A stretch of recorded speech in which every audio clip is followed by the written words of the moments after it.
Welcome back, dear aspirant. Today we'll discuss your trained graduate teacher solved paper 2013. Okay, so let's begin. Question number 1 की बात करते हैं. Transform the following sentence into exclamatory sentence. ये जो sentence यहाँ दिया गया है इसको आपको एक्सक्लेमेटरी में चेंज करना है. सेंटेंस रीड करते हैं. He leads a most unhappy life. He leads a most unhappy life. Declare हो जाता है. 4 options. What an unhappy life he leads, what an unhappy life he leads, what an unhappy life he was leading, why he leads a most unhappy life. अब इसमें देखिए he leads a most unhappy life. unhappy यहाँ पर adjective है, ठीक है. तो जब हम एक्सक्लेमेटरी बनाएंगे तो किस तरह के वर्ड से यूज करते हैं, like what, how.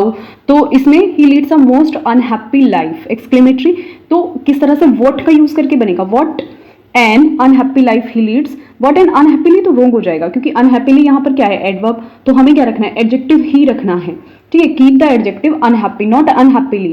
unhappily is an adverb, ठीक है. और maintain the simple present tense like leads. अगर लीडिंग करेंगे तो ये भी रोंग हो जाएगा, तो ये भी रोंग हो जाता है, ये भी रोंग हो जाता है. इसमें वॉय है, ये भी रोंग हो जाता है. So right answer is A. What an unhappy life he leads, ठीक है. वॉज लीडिंग, तो यहाँ पे क्या है कि ये जो सेंटेंस है मेकिंग इट पास्ट कंटिन्यूअस, ठीक है. तो ये वॉज लीडिंग का यूज तो यहाँ पे बिल्कुल रोंग हो जाएगा. ओके. और वाई इंट्रोड्यूस करता है अ क्वेश्चन जो कि एक्सक्लेमेटरी सेंटेंस के लिए सुटेबल नहीं है. So right answer is what से स्टार्ट करेंगे. Okay, next. Choose the correct alternative. You dash him since his childhood. Okay, correct alternative आपको चूज करना है. You dash him since his childhood. We have 4 options. You have known, you knew, you know या you am knowing. अब देखिए in this sentence आपको correct alternative इसका choose करना है. इसको समझते हैं. यू डैश हिम, ठीक है. अब यहाँ पर जो हैव नोन है वो प्रेजेंट परफेक्ट टेंस है, ठीक है. उसके बाद यहाँ पर नो को दिया है जो कि सिंपल प्रेजेंट है. और सिंपल प्रेजेंट कभी भी सिंस के साथ doesn't convey the ongoing relationship since childhood. अब यहाँ देखिए ये तो रॉन्ग हो जाता है. न्यू किस में है, सिंपल पास्ट में, जो इंडिकेट करता है अब पास्ट एक्शन, तो ये भी नहीं जाएगा इसके साथ, ठीक है.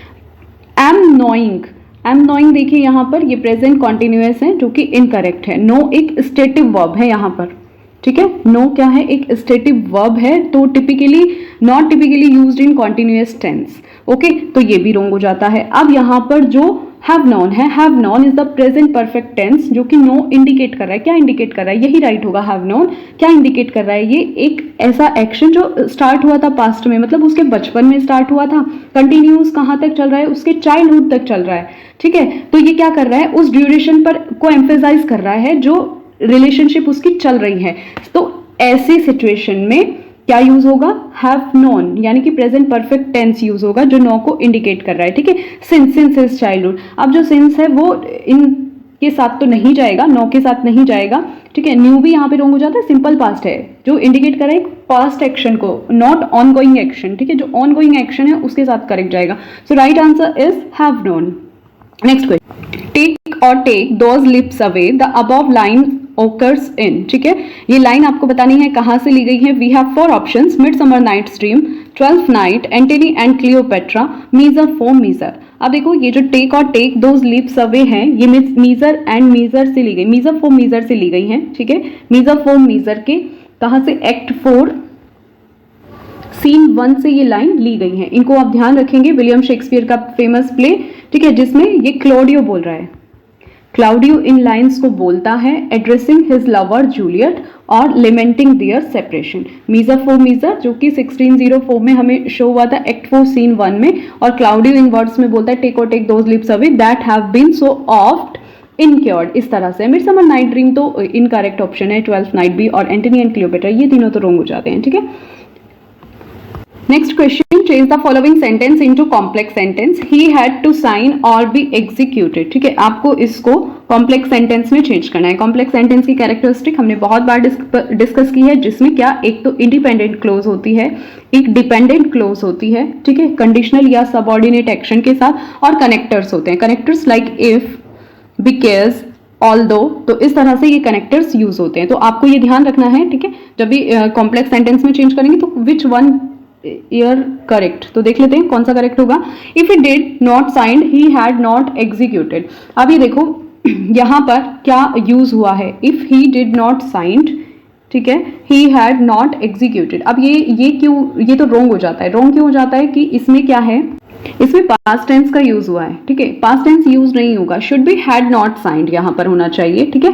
तो पास्ट परफेक्ट कंडीशनल सेंटेंस का यहां पर यूज होना चाहिए, ये तो रॉन्ग हो गया है इसलिए, ठीक है। B, if he had not signed, okay, he would have been executed. Would have been जो कि एक कंडीशनल परफेक्ट सेंटेंस है, तो यही आंसर करेक्ट होगा, ठीक है। ही हैड टू साइन और बी एग्जीक्यूटेड, जब इसको चेंज करेंगे तो if he had not signed past perfect conditional sentence यहां पर जाएगा। हैड नॉट एग्जीक्यूटेड तो गलत हो जाता है, हैड नॉट एग्जीक्यूटेड तो यहाँ पर वुड हैव बीन एग्जीक्यूटेड होना चाहिए, तो ये बी आंसर इज करेक्ट, ठीक है। सो यहाँ पर जो ये है if he had signed he would not executed, तो ये तो रॉन्ग हो जाता है, सी ऑप्शन भी गलत है। यहाँ पर डी देख लेते हैं, if he was signed he did not, ये तो रॉन्ग, ये मीनिंग इनके कन्वर्ट करे, तो B is the correct answer. Yes, next question, change the sentence into passive voice. Do you not understand my meaning? तो यहाँ पर ये क्वेश्चन है, do you not understand my meaning? 4 option है, I am not understood your meaning. I am not understood नहीं, ये तो wrong हो जाएगा, क्योंकि पैसिव वॉइस बनाते टाइम हमें ये ध्यान रखना चाहिए, जो ऑब्जेक्ट है बिकम्स द सब्जेक्ट, ऑब्जेक्ट यानी कि माई मीनिंग ये सब्जेक्ट बन जाएगा, और टेंस का हमें ध्यान रखना चाहिए। टेंस कौन सा है, डू यू का यूज़ हुआ है, कौन सा टेंस है, प्रेजेंट का यूज़ हो रहा है ना, तो प्रेजेंट वाला ही सीन रखेंगे। तो अब जब ये यहाँ पर क्या बन जाएगा, बिकम्स द सब्जेक्ट, तो आई एम नॉट अंडरस्टूड गलत हो जाता है, आई डू नॉट अंडरस्टैंड ये भी रॉन्ग हो जाता है, ठीक है। अब हमारे पास है is your meaning understood, is my meaning understood, तो इज योर का तो कोई मीन्स नहीं है, योर शुड, ठीक है, तो ये भी रॉन्ग हो जाता है। राइट होगा इज माई मीनिंग अंडरस्टूड, ठीक है, प्रेजेंट का है इज माई मीनिंग अंडरस्टूड, तो यही राइट होगा, ठीक है। यहाँ पर क्या है कि ऑब्जेक्ट बिकम्स द सब्जेक्ट और verb change to a form of to be में चेंज हो गई है, ठीक है। Next question, find out the mistake in the sentence given below. यहाँ पर एक सेंटेंस दिया गया है, आपको यहाँ पर मिस्टेक फाइंड करनी है, ठीक है। क्या सेंटेंस है, sentence is the driver was put in the prison for exceeding the speed limit. अब यहाँ पे देखो मिस्टेक ढूंढनी है आपको, the driver was put in the prison for exceeding the speed, the driver was put, ठीक है, ये पार्ट सेंटेंस का, ठीक है। मिस्टेक ढूंढनी है, एरर पार्ट ढूंढना है, ठीक है। अब ये देखो प्रपोजिशन जो है in is correct when followed by the present instead, ठीक है। तो इन द प्रेजेंट दिया है, तो ये यहीं पर गलत है, क्योंकि इन द प्रेजेंट नहीं होगा, या तो होगा इनटू प्रेजेंट जो कि मूवमेंट को इम्प्लाई करता है, ठीक है। तो यहीं पर मिस्टेक है, इन द प्रेजेंट तो कभी नहीं होगा, क्योंकि इन द प्रेजेंट यहाँ पर इनटू प्रेजेंट इंप्लाइज कर रहे हैं मूवमेंट को कि जेल में डाल दिया गया। पुटिंग समवन इनसाइड, तो यहाँ पर क्या राइट होगा, या तो इनटू प्रिजन या फिर इन प्रिजन, जो कि एक इडियोमेटिक एक्सप्रेशन होता है। इडियोमेटिक एक्सप्रेशन यानी कि जो कि इंडिकेट कर रहा है इम्प्रिजनमेंट को, कि उसे जेल हो गई है, ठीक है। तो in the prison he wrong हो जाता है। ये 3 ऑप्शन बाकी सही हैं, या तो यहाँ पर इन प्रिजन होना चाहिए या फिर into prison. Into prison is the right answer. Yes, next, who wrote metafiction. आपको बताना है कि जो मेटाफिक्शन है वो किसने लिखा था। वी हैव 4 ऑप्शंस, ठीक है, 4 options sorry, Roland Barthes, Derrida, Patricia Waugh और स्पाइवेक। तो यहाँ पर जो ये राइट आंसर हो जाएगा मेटाफिक्शन। मेटाफिक्शन जो है पैट्रिशिया वॉग ने लिखा था, इसको आप ध्यान रखना। पैट्रिशिया वॉग जो कि एक ब्रिटिश लिटरेरी थ्योरिस्ट थी, क्रिटिक, और उन्हें मेटाफिक्शन के लिए जाना जाता है। उनकी बुक का नाम था ये मेटाफिक्शन, जिसको उन्होंने the theory and practice of self conscious fiction 1984 में लिखा था, सेमिनल स्टडी ऑन सब्जेक्ट के लिए। तो इस तरह से भी अलग से बुक्स पूछी जा सकती है। The sentence Galsworthy's play strife deal with the subject of. तो गालस्वर्दी का जो प्ले है स्ट्राइफ, वो किस करता है, लेबर डिस्प्यूट्स, जस्टिस, वॉर या क्लास डिस्टिंक्शन। ये तो हम बहुत बार पढ़ चुके हैं। स्ट्राइफ जो कि 1909 में उनका वर्क देखने को मिलता है, लेबर डिस्प्यूट जैसे सब्जेक्ट उसमें हमें दिखाई देते हैं, ठीक है। People have tried their best to provoke. तो प्रोवोक का मीन्स क्या होता है, प्रोवोक का मीन्स होता है यहाँ पर क्या, कि उकसाना, ठीक है। अब यहाँ पर आइटैलिसाइज्ड वर्ड जो है, इटैलिसाइज्ड वर्ड प्रोवोक है, जिसका मतलब है उकसाना, उसका हमें एंटोनिम बताना है। 4 ऑप्शंस हमारे पास हैं, ग्रेटिफाई, कन्विंस, स्पेसिफाई और अट्रैक्ट। अब देखो यहाँ पर ग्रेटिफाई यानी कि किसी की खुशामद करना, कन्विंस किसी को मनाना, ठीक है, ये दोनों सेम हो जाते हैं। पेसिफाई की रिड्यूस करना टेंशन वगैरह को, यानी कि किसी को शांत करना। अट्रैक्ट यानी कि आकर्षित करना। अब देखो यहाँ पे प्रोवोक का मीन्स क्या है, उकसाना, इसका एंटोनिम बताना है, यानी कि किसी को क्या करना, शांत करना। तो pacify is the correct answer, to reduce the tension और conflict we can say. Next, where was Wordsworth born. Wordsworth का जन्म कहाँ हुआ था, ये आप अच्छे से जानते हैं। वर्ड्सवर्थ का जन्म कॉकरमाउथ में हुआ था, ठीक है। कब हुआ था, उनका टाइम पीरियड आप यहाँ पर लिख देंगे, ठीक है। कब हुआ था, 1770 से कब तक का माना जाता है, 1850 तक का उनका टाइम पीरियड माना जाता है। 7 अप्रैल 1770 को कोकरमाउथ कम्बरलैंड इंग्लैंड में उनका जन्म हुआ था। Next question, put the following in indirect speech. तो यहाँ पर एक सेंटेंस है, उसको आपको इनडायरेक्ट स्पीच में चेंज करना है, ठीक है, इनडायरेक्ट स्पीच में बदलना है। तो जब भी कोई भी सेंटेंस हम कन्वर्ट करते हैं तो क्या करते हैं, इन्वर्टेड कोमास वहां पे क्या हो जाते हैं, रिमूव हो जाते हैं, दैट का यूज करते हैं। ये सब आपने रीड किया हुआ है, ठीक है। चलो सेंटेंस पढ़ते हैं। How smart you are she said, how smart you are she said, she said, ठीक है। तो ऑप्शन है, she exclaim that I am smart. तो क्या होगा, होता है कोटेशन मार्क रिपोर्टेड स्पीच के चेंज हो जाते हैं, दैट का यूज करते हैं, बिल्कुल सही है। शी एक्सक्लेम दैट, अब यहाँ पर है I am smart, how smart you are second person है, फर्स्ट पर्सन, ठीक है। Change the pronoun you to I, क्योंकि जो ओरिजिनल पर्सपेक्टिव है वो मेंटेन की, she exclaim that I am smart, तो यही करेक्ट हो जाएगा, ठीक है। बाकी तो रोंग है, she exclaim that he was very smart, नहीं, ये सब तो रोंग हो जाएंगे, ठीक है। तो इसमें क्या होगा, she exclaim that I am start. जैसे एक और सेंटेंस देख लो, I am going to the store he said, तो क्या हो जाएगा, I am going to the store, I am first person है, ठीक है, गोइंग टू द स्टोर, तो आई एम की क्या है, फर्स्ट पर्सन है, किसके अकॉर्डिंग, सब्जेक्ट के अकॉर्डिंग चेंज हो जाएगा, तो क्या हो जाएगा, he was going to the store, he said that he was going to store, he क्या है, सब्जेक्ट है, तो इसके according he was going to the store. तो इस तरह से जो direct to indirect speech change कर देते हैं हम। अगर आपको अच्छे से इनके रूल्स वगैरह पढ़ने हैं तो चैनल पर अपलोडेड है, आप वहां से जाकर रीड कर सकते हैं। Next question, which of the following flowers does the mad Ophelia not give away, ठीक है। अब इसमें 4 फ्लावर्स दिए हैं और आपको बताना है कि which of the following flowers does the mad Ophelia not give away. 4 options है आपके सामने, वायलेट्स, पेंसिल्स, रोजमेरी और कोलम्बाइन्स। अब यहाँ पर देखिए, इसका राइट आंसर हो जाता है कोलम्बाइन्स, ठीक है, क्योंकि ये जो वायलेट्स, रोजमेरी और पेंसिल्स हैं, इनका तो जिक्र देखने को मिलता है। लाइक जैसे ऑफिलिया जो है, जब वो डिस्ट्रीब्यूट कर रही होती है फ्लावर्स, तो उसमें रोजमेरी भी होता है, रियो होता है, वायलेट्स और पेंसिल्स जैसे फ्लावर्स वहां पर होते हैं, ठीक है। तो उसमें कोलम्बाइन्स नहीं होता, रोजमेरी होता है, रियो होता है, वायलेट्स होता है, ठीक है, पेंसिल्स भी होता है। तो यहाँ पर जो ऑफिलिया है वो कोलम्बाइन्स को मेंशन नहीं करती हैं, ठीक है। शेक्सपियर के जो रोमियो एंड जूलियट में भी हमें रोज फ्लावर का नाम देखने को मिलता है, तो आप इसको ध्यान रखेंगे। Next question, in which Shakespeare and play does the following line occur, किस प्ले में शेक्सपियर की ये लाइन हमें देखने को मिलती है। So the bright is done and we are for the dark. 4 options, Antony and Cleopatra, Hamlet, King Lear, measure, measure. तो the bright day is done and we are for dark, ये इस तरह की लाइन हमें Antony and Cleopatra में देखने को मिलती है, ठीक है। So right answer is Antony and Cleopatra, act 4 scene 5 में, ठीक है, एक्ट 4 में ये हमें लाइन्स देखने को मिलती हैं, इसको आप ध्यान रखेंगे। बाकी ऑप्शन इनकरेक्ट हो जाते हैं। Next question, justice shows problem of, ठीक है, जस्टिस शोज प्रॉब्लम्स ऑफ, किस सब्जेक्ट पर जस्टिस में प्रॉब्लम्स दिखाई देती हैं, इस तरह के क्वेश्चन पूछे जाते हैं। तो इसलिए गाल्सवर्दी के जो भी प्लेस हैं उनकी थीम्स वगैरह आपको अच्छे से कर लेनी है।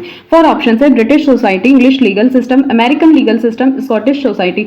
बहुत बार रिपीट कर चुके हैं ये क्वेश्चन। तो जस्टिस जो है उसमें जो प्रॉब्लम दिखाई गई है, शो की गई है, इंग्लिश लीगल सिस्टम की वहां पर प्रॉब्लम दिखाई गई है। ये जस्टिस 1910 में आया था, ठीक है। वहां पर दिखाया गया है कि किस तरह से जो इनजस्टिस है वो सिस्टम में है और हार्श वहां पर इम्प्रिजनमेंट होता है, सोशल और इकोनॉमिक वहां पर डिस्पैरिटीज देखने।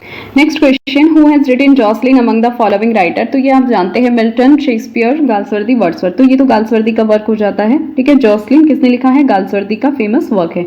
Next, complete the sentence the sorry इधर से लेते हैं, yes, question number 16, what could be the tragic flow in Hamlet. Tragic flow बताना है हेमलेट में, नोबल, ऑइडिपस कॉम्प्लेक्स, वॉल्टिंग एम्बिशन या नन ऑफ दीज, ठीक है। तो वैसे जो ये ट्रेजिक फ्लॉ है हेमलेट में, उनका जो हेमलेट का प्रोक्रेस्टिनेशन है वो माना जाता है। लेकिन यहाँ पर जो हमारे पास ऑप्शन है उनमें से राइट आंसर होगा, तो ये प्रोक्रेस्टिनेशन इसका ट्रेजिक फ्लो का मीन्स क्या है कि जो शेक्सपियर जो ट्रेजिक फ्लो है वो रेफर करता है किसी कैरेक्टर के डाउनफॉल को, ठीक है। जब उसका डाउनफॉल होना शुरू होता है तो यहाँ पर प्रोक्रेस्टिनेशन या तो होना चाहिए था, ट्रेजिक फ्लो हमेशिया यानी कि, ठीक है। तो ये तीनों ऑप्शन रॉन्ग हो जाते हैं, नोबल, ऑइडिपस कॉम्प्लेक्स और वॉल्टिंग एम्बिशन। इसमें ट्रेजिक फ्लॉ का कोई ऑप्शन नहीं है, ठीक है। प्रोक्रेस्टिनेशन था उसमें, ठीक है, या इनडिसिवनेस, इस तरह से अगर ऑप्शन होता तो आप उस पर राइट करते, तो इसका राइट आंसर होगा none of.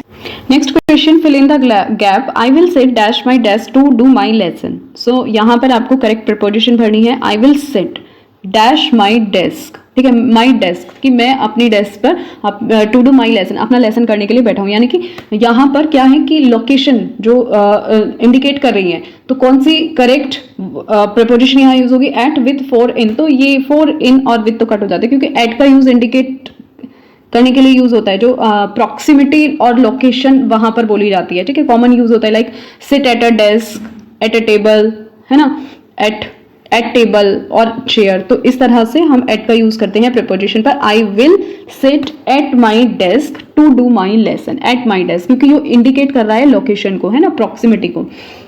Next, in which year Milton's Lycidas was written, Milton की लिसिडस लिखी गई थी 1638, 1632, 1637 और 1636। तो ये आप बहुत बार रीड कर चुके हैं। मिल्टन की लिसिडस को 1637 में लिखा गया था। जॉन मिल्टन लिसिडस जो कि 1637 में आई थी, एक पेस्टोरल एलेजी है और एडवर्ड किंग के लिए उन्होंने लिखी थी, जो कि उनके कैम्ब्रिज क्लासमेट थे। और इसको पब्लिश कब कराया गया था, 1638 के कलेक्शन में, जो कलेक्शन ऑफ एलेजीज उनका आया था। ठीक है, when was John Galsworthy awarded the Nobel prize for literature, ये आपको पता है, बहुत बार रीड कर चुके हो, और स्पेशली ये फोरसाइट सागा के लिए उन्हें मिला था। तो 1932 में गाल्सवर्दी को नोबेल प्राइज फॉर लिटरेचर के लिए नवाजा गया था।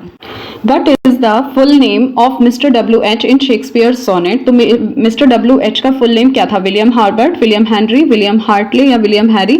ए is the right answer. A William Herbert जो था fair youth in Shakespeare sonnet में हमें ये देखने को मिलता है। तो ऐसा माना जाता है कि विलियम हार्बर्ट वॉज ये pattern of the art. Is what is aside? Options are addressed in words that the other actors are not supposed to hear. B. Addressed in words that the other actors are supposed to hear. C. Looking behind when one speaks, not paying attention. तो सबसे पहले पता होना चाहिए ना aside क्या है।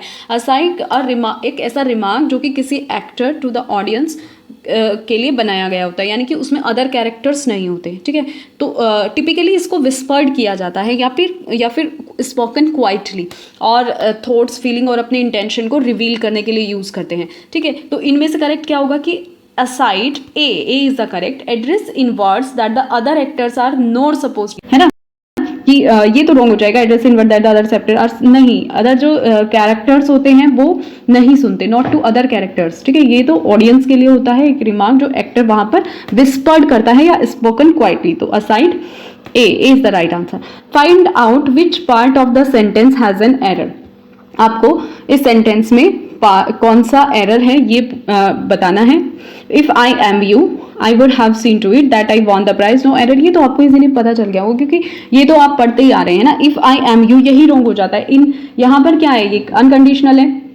ठीक है, क्या सब्जेक्ट वर्ब एग्रीमेंट और जो प्रोनाउन यूजेस है वही गलत है। इफ आई वर यू ये क्या होता है, एक कंडीशनल सेंटेंस होता है जो एक सब्जेक्टिव मूड को दिखाता है। तो इफ आई एम यू नहीं होगा। इफ आई वर यू मतलब ऐसा है नहीं ना, वो कह रहा है कि if I were you I would have seen to it that I won the prize, कि अगर मैं होता, है ना, है तो नहीं ना होगा। तो ये क्या है कि जो हाइपोथेटिकल कंडीशन होती है जो नहीं हो सकती, तो एम यू नहीं होगा, वर का यूज होगा, were instead of M.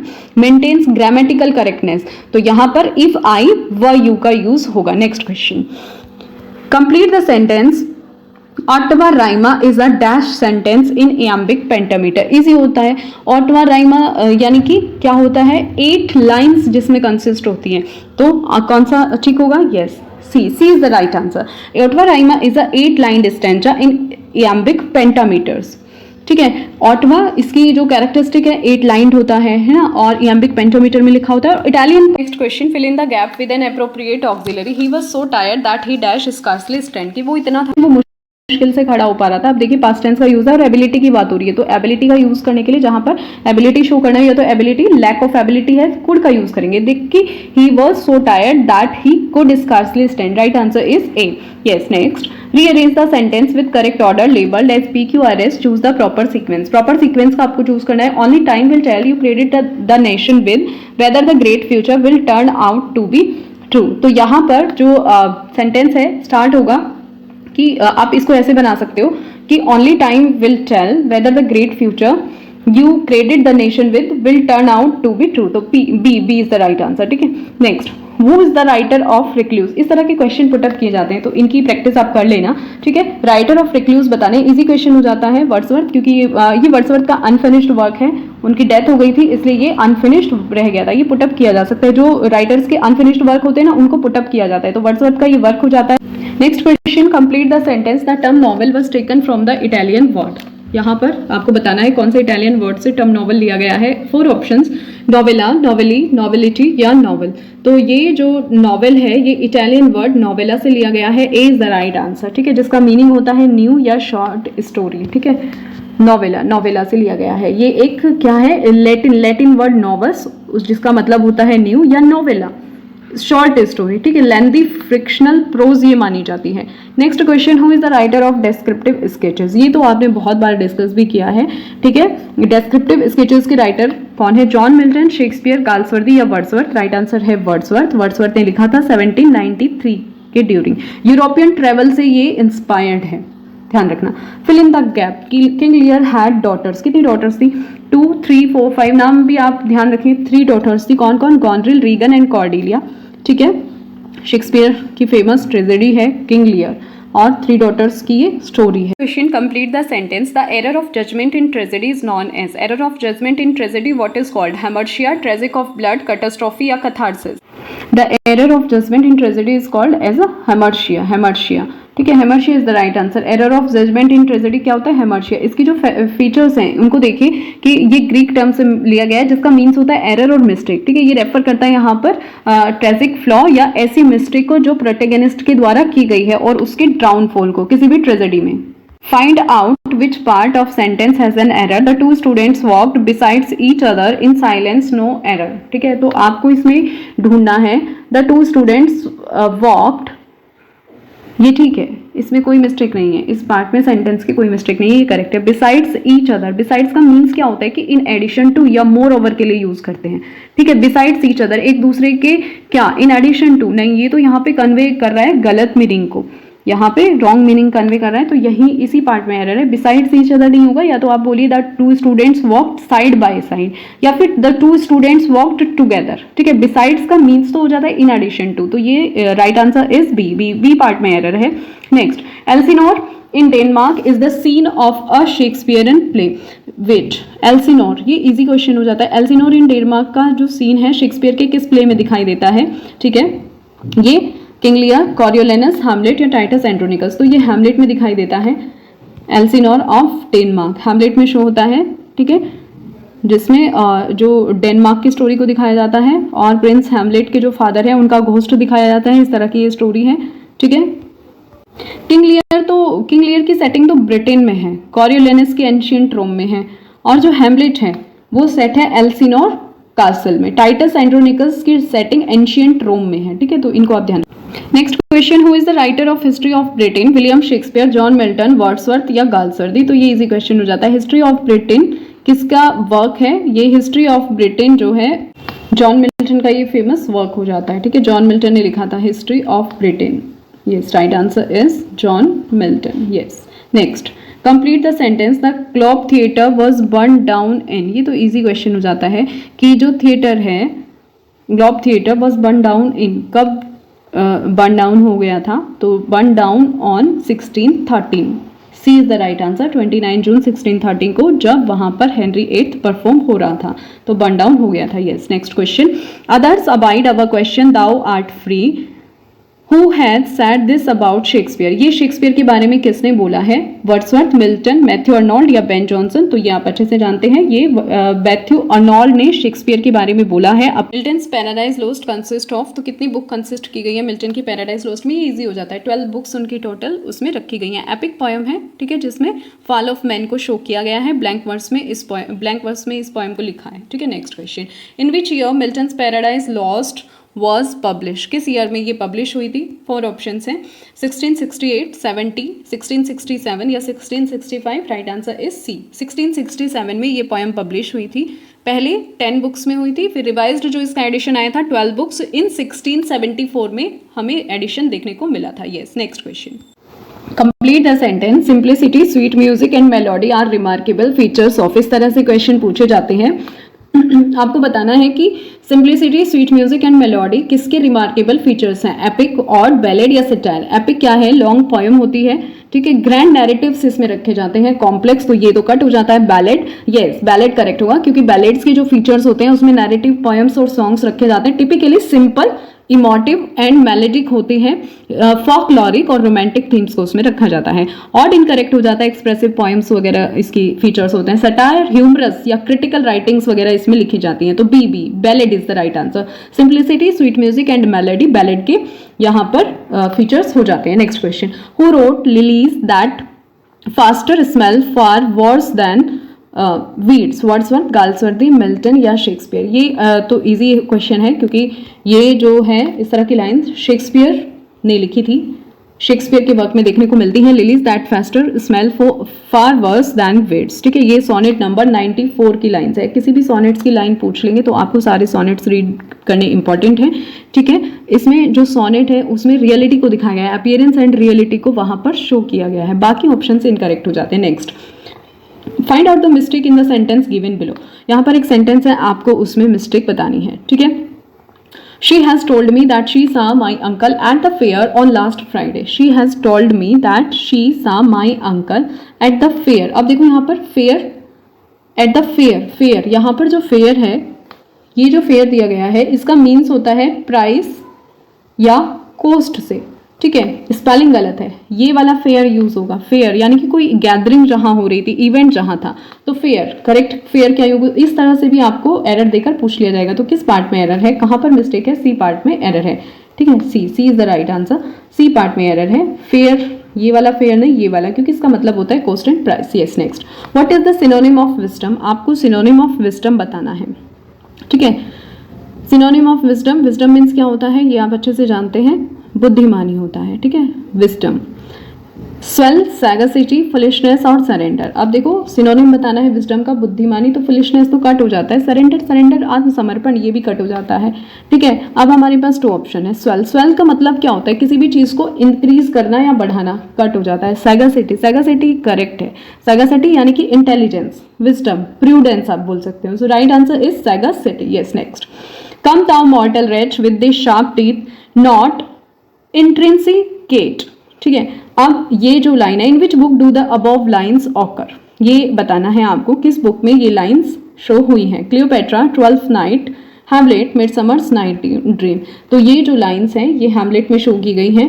Come thou mortal wretch with this sharp teeth not intrinsicate, okay. Hamlet में एक्ट 3 सीन 4 में ये लाइन हमें शो होती है। एक्ट 3 सीन 4 में ये लाइन शो होती है, ठीक है। हैमलेट एड्रेस करता है इसमें यूरिक की स्कल को, और यूरिक की स्कल को जब वो वहां पर एड्रेस करता है, ठीक है, उसको एड्रेस करते हुए बोलता है, ध्यान रखेंगे। Next, Wordsworth has expressed his views on transmigration of the soul in his poem. किस पोएम में वर्ड्सवर्थ ने अपने व्यू एक्सप्रेस किए हैं, transmigration of the soul in his poem. Yes, the prelude, ode to duty, ecclesiastical sketch और on the intimations of immortality. तो right answer हो जाता है और on the intimations of immortality में उन्होंने ट्रांसमाइग्रेशन ऑफ द सॉल जैसे व्यूज को वहां पर एक्सप्लेन किया है। प्रिल्यूड तो उनका ऑटोबायोग्राफिकल वर्क है, ऑर्टिड्यूटी में वो मॉरल ऑब्लिगेशन को एक्सप्लोर करते हैं, और ये एक्लेसियास्टिकल स्केचेस जो है ये उनकी चर्च हिस्ट्री पर कलेक्शन ऑफ पोएम्स है। Ode on intimation of immortality is the right answer, ठीक है। Next, in which Shakespearean play does Curan appear. देखो इस तरह से जो है कैरेक्टर पूछ लिए जाएंगे कि किस प्ले में क्यूरेन का कैरेक्टर दिखाई देता है। ये एक माइनर कैरेक्टर है जो किसमें दिखाई देता है, किंग लियर में दिखाई देता है। किंग लियर में क्यूरेन का कैरेक्टर माइनर कैरेक्टर है। कॉर्टियर है जो कि लियर को इंफॉर्मेशन प्रोवाइड करने का काम करता है। So King Lear is the right answer. Name the figure of speech in the following line. ये तो इजी हो जाता है ना, कि फिगर ऑफ स्पीच आपको बतानी है इसमें। The more haste the less speed, ठीक है। अब देखो, more haste less speed, simile, metaphor, irony या एपिग्राम। सिम्बली क्या है, सिम्बली में तो लाइक और एज कंपैरिजन किया जाता है, लाइक और एज का यूज करके। मेटाफर क्या है, विदाउट लाइक और एज का यूज करके कंपैरिजन किया जाता है। आयरनी क्या होता है, कॉन्ट्रास्ट होता है बिटवीन एक्सपेक्टेशन एंड रियलिटी। और एपिग्राम क्या होता है, एपिग्राम होता है कि अ शॉर्ट विटी स्टेटमेंट और फ्रेज हम कह सकते हैं, और जनरल ट्रुथ को वो वहां पर शो करता है। तो ये होगा epigram. Epigram, the more haste at the less speed, right answer is epigram, ठीक है। Yes next, complete the sentence. ये तो हम अपनी क्लास में बहुत बार डिस्कस कर चुके हैं। डर्ज मीन्स क्या होता है? Song for wedding? नहीं, ये तो रॉन्ग हो जाएगा, सॉन्ग फॉर वेडिंग थोड़ी होता है। और सॉन्ग ऑफ प्लेजर, ये भी रॉन्ग हो जाता है, प्लेजर के लिए नहीं होता। सॉन्ग ऑफ ग्रीफ या सॉन्ग ऑफ अनफुलफिल्ड डिजायर, तो ये डी भी कट हो जाता है, ये सब कट हो जाते हैं। सॉन्ग ऑफ ग्रीफ माना जाता है डर्ज। डर्ज क्या होता है? एक फ्यूनरल मार्च होता है, फ्यूनरल मार्च। तो जब आपको पता है कि फ्यूनरल मार्च है तो प्लेजर और जॉय जैसी तो इसमें चीज़ें नहीं होंगी, मॉर्न होगा, लिमेंटेशन होगा, ठीक है। तो इसीलिए right answer song of grief. Next, change the direct sentence into indirect. Mohan said alas I am undone.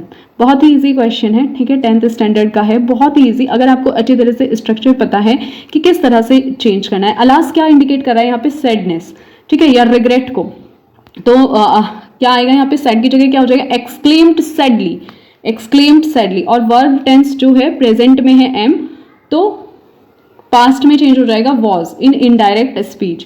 चलिए आप चूज कीजिए। सो क्या होगा सेंटेंस? पहले सेंटेंस बना लेते हैं अपना, उसके बाद ऑप्शन चेक करेंगे। इससे क्या होता है कि जो हमारा सेंटेंस है वो करेक्ट होता है, ठीक है। Mohan exclaim sadly that he was undone.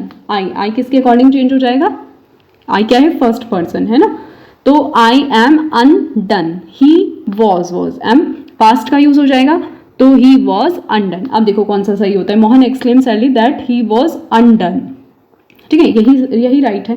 Mohan exclaimed that he was undone, तो सैडली इसमें नहीं यूज हुआ है। मोहन एक्सक्लेम दैट, ये भी रॉन्ग हो जाता है। मोहन एक्सक्लेम, ये भी ठीक है। A is the right answer. Next, fill in the blanks with correct option given below.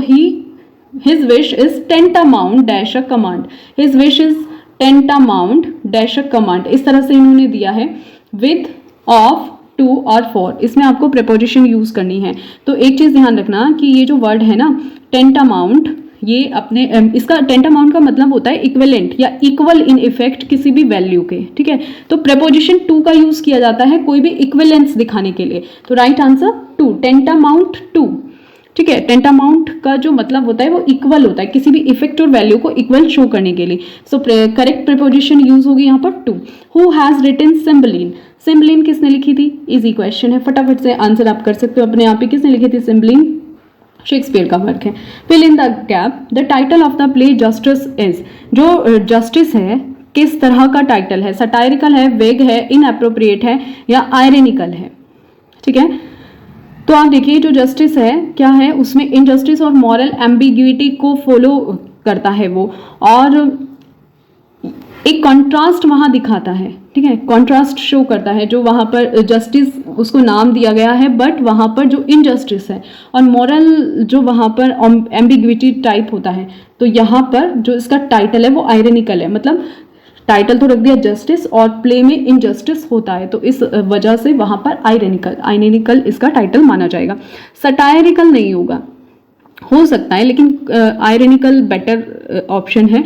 वेग मतलब होता है clearly by human obligation, I mean the ability to behave in a reasonable way. Means यहाँ पर ह्यूमन ऑब्लिगेशन से मतलब है कि मानवीय दायित्वों से मेरा मतलब है कि जो बिहेवियर है वो उचित तरीके से करने में की हमें अक्षमता होनी चाहिए। एबिलिटी ऐसी होनी चाहिए कि जो हमारा बिहेवियर है वो ठीक हो, हमें ऑब्जर्व करने की कैपेसिटी हो, ठीक है, जिससे कि restraint, so that restraint do not have to be. Restraint होता है प्रतिबंध लगाना, जिससे कि हमें किसी को रेस्ट्रेंट ना करना पड़े, किसी पर प्रतिबंध ना लगाना पड़े, ठीक है। और जो वहां पर able to think clearly and objectively so that false doctrines can not gain ground, यानी कि जो झूठे वहां पर सिद्धांत हैं उनको आधार ना मिले। हमारी जो थिंकिंग है वो बहुत ज्यादा सक्षम होनी चाहिए। नेक्स्ट, आई बिलीव दैट, मेरा मानना है कि इसका मतलब कि जो एबिलिटी है हमें राजनीतिक जो बातें हैं उनको सोचने समझने की जो अक्षमता है, और साइंटिफिक, इकोनॉमिक, ठीक है, और नॉनसेंस पॉलिटिकल, ठीक है, निरर्थक जो पॉलिटिकल बातें हैं, और ये भावना कि इसका विरोध करना हमारी ड्यूटी है। रेसिस्टेड, ड्यूटी टू रेसिस्टेड, इसका विरोध करना हमारी ड्यूटी है। तो ये आपकी पैराग्राफ है, इसमें से क्वेश्चन आपसे पुटअप किए गए हैं, आपको राइट आंसर यहाँ पर चूज करना है। तो राइट आंसर चूज करने के लिए आपको सबसे पहले वोकैब इसीलिए तो आपको करनी चाहिए, लर्न पढ़ना चाहिए, ठीक है, जिससे कि पैसेज पुटअप की जाए और आपको मीनिंग पता हो, है ना। तो रेस्टोरेंट है जैसे, है ना, और भी मीनिंग्स हैं इसमें, तो उनका आपको अच्छे से पता होगा, ऑब्लिगेशंस हैं, इस तरह के मीनिंग पता होंगे तो पैसेज इजीली आपको यहाँ पर क्लियर हो जाएगी। अब हम क्वेश्चन सॉल्व करते हैं, फिर एक भी क्वेश्चन मिस्टेक नहीं होगा। Human obligations do not include, जो मानवीय दायित्व हैं वो क्या इंक्लूड नहीं करते? Behaving in a discipline manner, acquiring knowledge, making other feels that you are always right, या thinking clearly.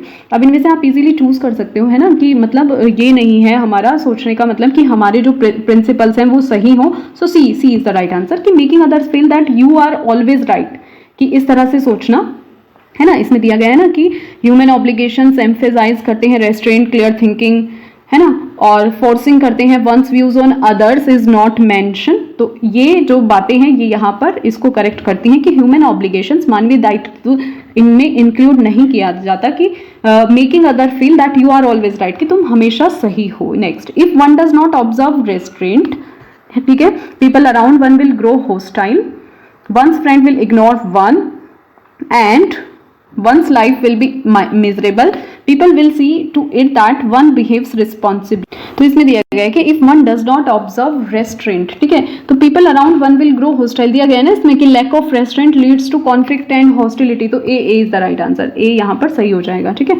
people around one will grow hostile when one does not think clearly and objectively, ठीक है, जब कोई clearly और objectively नहीं सोच पाता है तो क्या one fails to achieve success, ऐसा है। One tends to believe in the wrong things, one is considered a fool, one tends to make mistake in day to day life, इस तरह की बातें नहीं है, इसमें बी करेक्ट होगा। One tends to believe in the wrong things, ठीक है, कि इरादा है कि जो गलत चीजें हैं वो उसको मानने लगे। ये जो पैसेज प्रैक्टिस होती है ना, पैसेज की प्रैक्टिस आपको बार बार करनी चाहिए। नेट पर बहुत सारी पैसेजेस हैं और वहां से आप उनकी प्रैक्टिस कर सकते हैं, ठीक है, अगर एग्जाम में अच्छा परफॉर्म कर पा रहे हैं।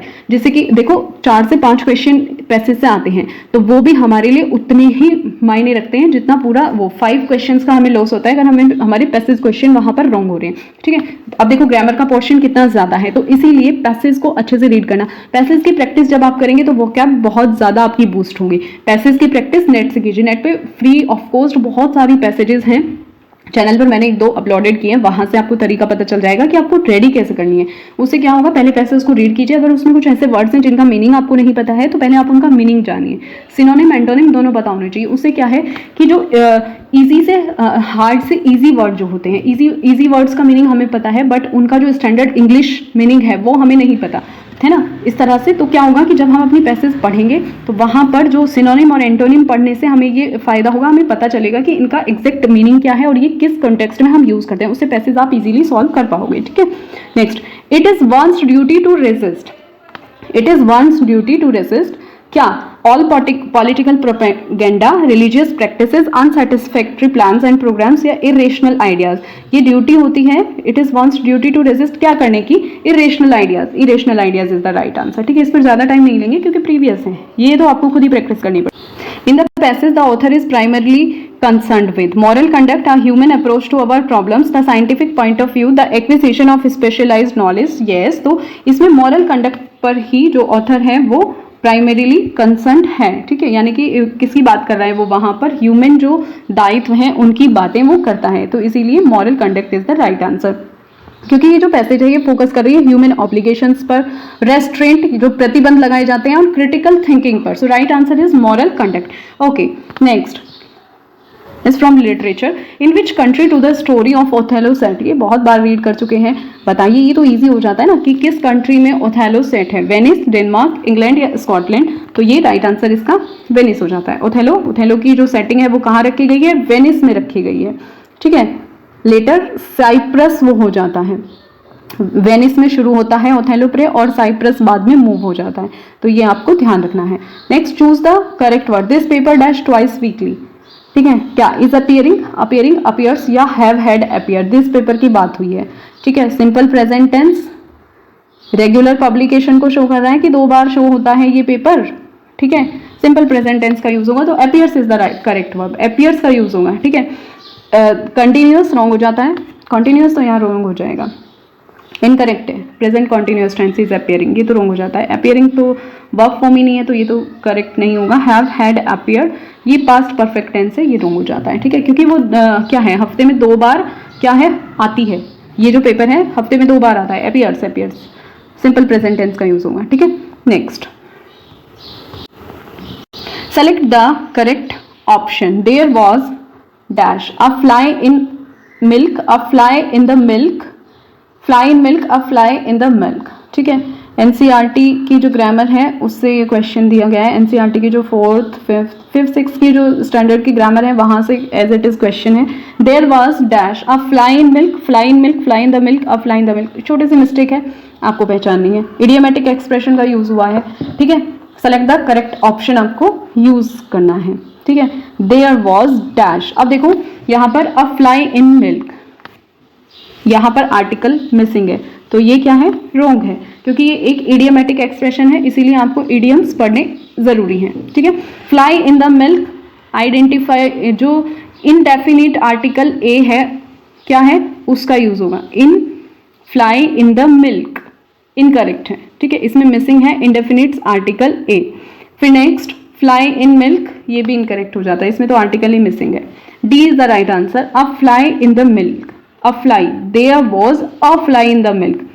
ए यहाँ पर क्या है, इंडेफिनिट आर्टिकल है, और द क्या है, डेफिनिट आर्टिकल है, और ये एक क्या है, इडियोमेटिक एक्सप्रेशन है। स्मॉल प्रॉब्लम्स और अनॉयंस को दिखाया गया है, a fly in the milk. So right answer is D. Fill in the gap with an appropriate preposition. Appropriate preposition आपको इस गैप में फिल करनी है, ठीक है। They were statements accustomed, accustomed क्या अपने साथ लेता है, dash the management dash great affairs, ठीक है।